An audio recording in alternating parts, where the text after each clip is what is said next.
You set up an AI agent, maybe Cloud, maybe Cursor, maybe Copilot, or even Codex, whatever that you are comfortable with. And on day one, it felt genuinely impressive. You asked it something complex and it nailed it. You thought, okay, this is it, this changes everything. But then slowly it started drifting, giving you half answers, forgetting things that you told it three messages ago, doing something completely different than what you had asked for. And the whole thing started feeling like you were babysitting something that was supposed to make your life easier. If that feeling is familiar, this video is for you. Because the reason it happens has nothing got to do with the model you are using. And once you understand what is actually going on, you cannot unsee it. That is the reality. Let me show you something. It is not complicated graph, but it completely changed how I think about AI agents. Here is what most people expect when they start using an AI agent. You write a good prompt, you get a great output. The better your prompt, the better your output. Linear, simple, makes sense. Sometimes they even expect it's not a linear progression, it is a very immediate line up with not much effort. You might be getting very good results. Here is what actually happens. There is a long flat line at the bottom, and then way over there on the right, a sudden sharp uptick. Most developers hit this flat line and do one of two things. They blame themselves, spend hours rewriting the prompts, or they blame the model, switch to the newest one, and then hit the exact same flat line again.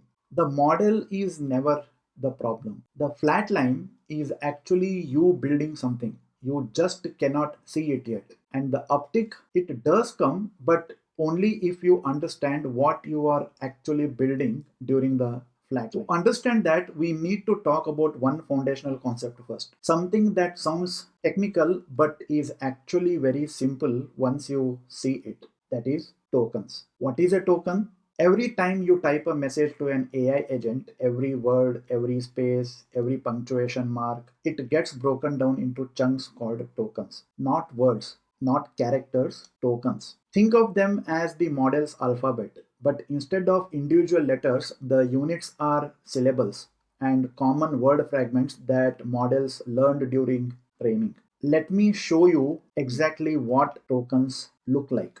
Let me open a tokenizer. This is OpenAI tokenizer, and I can simply copy paste some text here, and you can see that the text that we had written earlier in this text box gets converted into multiple chunks. You can try it out for anything that you are writing to any OpenAI prompt. And this is exactly how it works. For example, if I type a sentence like review this pull request and check for any breaking changes in the API contracts, this is how model actually sees it. Looks like a normal sentence, 15 words, but if you see, it almost becomes 18 tokens. Request becomes request, breaking becomes break and ing, contracts become cont and acts. The model does not read words, it reads these chunks. Common short words usually survive intact, longer or more technical words get split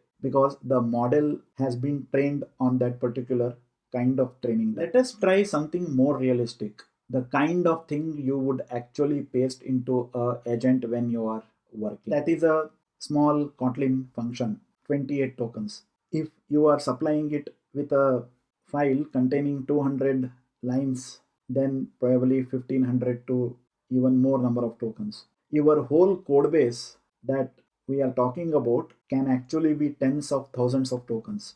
Even white spaces, new lines, curly braces, each and everything is a token. Code is expensive. You are asking your agent to read code and respond to you and follow your instructions. And remember what you said three messages ago, all in same window at the same time. This brings me to the part that most people genuinely do not realize. When you send a message number 5 to your agent, it does not just see the message number 5. It sees everything. From the very beginning, every single turn all of it fed back into the model every single time you send a message. Let me show you what actually looks like. When you write something for the first time, which let's call it as a turn 1, it will be very clean and fast. The agent looks at your message, 94 tokens back. Total window used 112 tokens totally, with whatever the response that agent also gave you back. You are barely touching the surface, and you will go through this a couple of number of times. And now at the fifth turn, notice what happens. Turns 1 through 4 are still there, all of them. The model is reading everything you said, everything it said, plus the new message that you added. Window is at 11%, still fine for now, as of now at least. By the time you hit turn 12, you ask it to go back to something it told you on the turn 2, and it says, I do not see a specific comment about that in the conversation. You think the model is broken, but look at that window. 82% is full. It is not broken, it is drowning, and you are the one who have filled it. This is the hidden engine behind the flat line on the graph. In a default setup, long conversations, no structure, you are constantly fighting a window that is silently filling up. Every turn costs you, every response costs you, and as that window fills, the model starts losing the thread of everything that came before. Here is a quick reference. You can see how quickly it adds a short message, 10 to 30 tokens, a detailed instruction, 100 to 300 tokens, a small code function, maybe 20 to 50 tokens, a 200 line file up to 2000 tokens, a skill.md file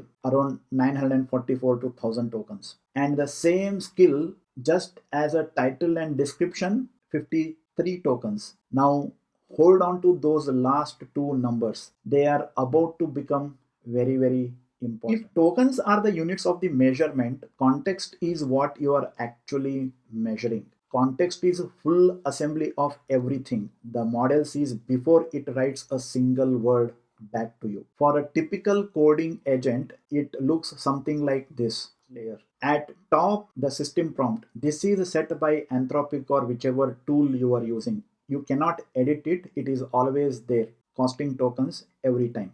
Below that, your config file. In Cloud Code, this is called as cloud.md, or it could be a Copilot instructions with GitHub Copilot, or it could be even agents.md when you are using Codex. This is where you put your preferences, your rules, your standards. This is loaded on every single turn. We are going to come back to this in a while. Then skills, modular instruction sets, usually another set of .md files, loaded only when agent decides they are needed. This is the part most people skip, and it is the most important layer in the entire diagram. Then tools and their outputs, read and write access to files, the internet, your code base, any MCP servers that you are using, and the returns, the responses that you are getting from those MCP servers, they are all part of this. But here is a thing that most guides do not tell you. Every time your agent calls a tool, the result comes back into this particular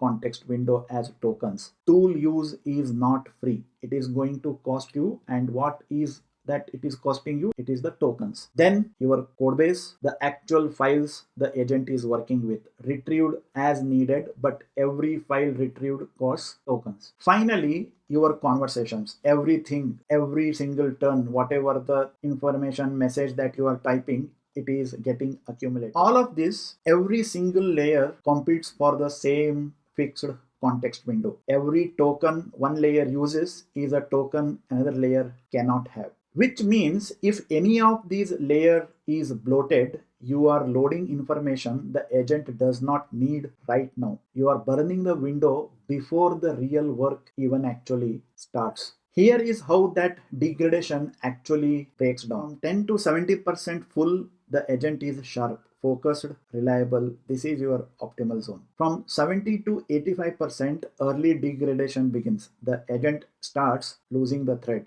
Responses get shallower. From 85% to the limit, this is the danger zone. The agent contradicts instructions it was given earlier. It starts missing the steps that it used to handle correctly before, and even starts giving very generic answers, whereas earlier it used to be very specific. And remember, your conversation history alone grows with every turn. Add a bloated config file and some tool outputs and a few code files, and you can hit that particular danger zone very quickly than what you had anticipated for. This is the single biggest mistake we make while working with agents. When you get started, more often than not, you put everything in one single file. It could be your Copilot instructions, CloudMD file, or agents.md file. It contains your stack preferences, your coding standards, your team rules. It sounds reasonable, but here is what actually happening. Every single time the agent responds, it is basically loading the whole cloud.md file again and again. And if that is around 944 tokens, that gets loaded in each turn. Take one of the thing that you want to do, say a PR reviewer workflow, and assume that the instruction containing how to do a PR review is around 944 tokens. If that lives in your cloud.md, it loads on turn 1 and then turn 2, turn 3, 4, 5. Every single turn, whether you are doing a PR review or not. 10 turns, 9,444 tokens, almost 10,000 tokens. So for one workload that you might not even use today, you are consuming those many tokens. Now look at the right side. If you had put it as a separate skill file, the agent sees the title and one line description. This information is just added in the cloud.md, not the whole skill, just the title and the description is there in the cloud.md. It only loads full 944 tokens when you actually ask for the PR review. Maybe it was in the 4th turn. So 10 turns, roughly 1400 tokens in total. That is an almost 85% reduction for one skill. If you have 5 or 6 workflows living in your config file, you are burning your context window even before the conversation even gets interesting. This pattern of loading everything upfront just in case is the equivalent of sending your entire company policy manual in every single work email. The information is there, but it is costing you attention every time. And in this case, attention is literally finite. And the solution is called as a skill. And the concept is almost embarrassingly simple once you see it. Instead of loading everything into a agent's context upfront, you give it a library card. It knows what books exist. It only pulls the books off shelf when the task is actually needed. Look at these 3 skills are listed: PR reviewer, task execution planner, and API debugger. Total cost 159 tokens for all of 3, just the title and the description in the agents.md file. The agent knows this exists. It knows what each one does. That is all it needs to know until you actually need one at the time of doing something. The moment you say, "Can you review this PR?" the agent recognizes it, pulls the full PR reviewer skill into the context. 944 tokens at that moment, used once for this task and then released. This is called as progressive disclosure. The right information at the right time, not before. And the practical effect is enormous. Your context window stays clean, the model stays sharp, and the longer your session runs, the less it degrades, because it takes longer time to consume the whole context window that is available. Now, here is where most people get this completely backwards. They hear skill file and immediately type something like, "Write me a skill for reviewing a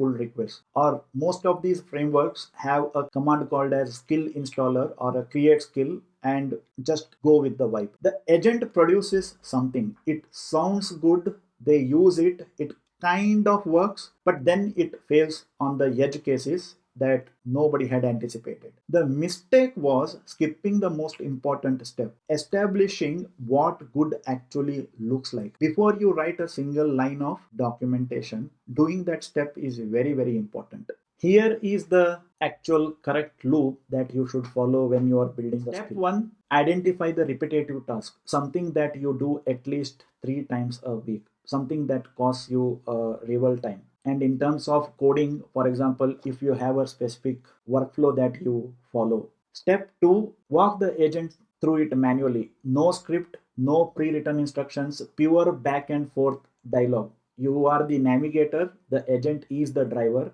Guide it through each and every step. Correct it whenever it does mistakes and it starts drifting. Make sure that you are basically telling it what exactly you want it to do. Then step 3, do not codify after just one good run. Run it 3-4 times across different real inputs. Not perfect, but consistently good. That is your signal that you actually understand the workflow well enough to document it. Then step 4, and it is in this step you exactly tell this phrase to the agent. You say, review everything we just did and create a skill.file based on this successful workflow. The agent writes the skill from the experience, not from the imagination. And that is the difference. And every time you discover something new in your workflow that can be optimized, once again have a back and forth with the guide, with the agent, ask it to summarize again and ask it to optimize the existing skill, which is nothing but a .md file. The fifth step is to version control immediately. Git track your skill files from day one. As they evolve, you need to be able to roll back when an update breaks something that was working perfectly fine earlier. And then sixth step, when it fails, and it will probably treat that as a feature and not as a bug. Ask the agent, why did this fail? Fix the underlying issue. Tell the agent to update the skill file and then commit the new version. Every failure makes the skill smarter. Every iteration tightens the loop. Think about how you would onboard a junior developer. You would not hand them 30 documents on day one and say, figure it out. You would sit with them, walk through one real task together, watch them do it, give feedback in the moment, and then once you both know what looks good, you write the documentation. Skills are exactly like that. The documentation comes last, not first. Once you have one agent with 2 or 3 working skills and you have run it enough number of times to genuinely trust it, that is when you have to start thinking about how to scale it, but don't do it even before that. Stage 1 is just one agent, 2 or 3 skills, nothing else. Master this fully, run it until it is boring, until you could predict what it will do. Stage 2 is where you introduce an orchestrator, a main agent that routes tasks to specialist sub-agents, a PR reviewer agent, a task planner sub-agent, each with their own focused skill files. One important warning before you go looking for the shortcuts: do not download pre-built skills packs from the internet, even though many frameworks ask you to do it because ultimately they want to sell their product, but they do not know your specific workflow. They do not reflect your standards or your team's way of working, and they can carry prompt injection attacks, malicious instructions hidden inside what looks like helpful content. Build your own from a real run. Remember that graph from the beginning, the long flat line before the uptick? I want to reframe what that flat line actually is. It is not failure. It is not the model being bad. It is not a sign you are doing something wrong. The flat line is your first manual walkthrough. It is your first skill.md file. It is your first failure and the fix that you followed it.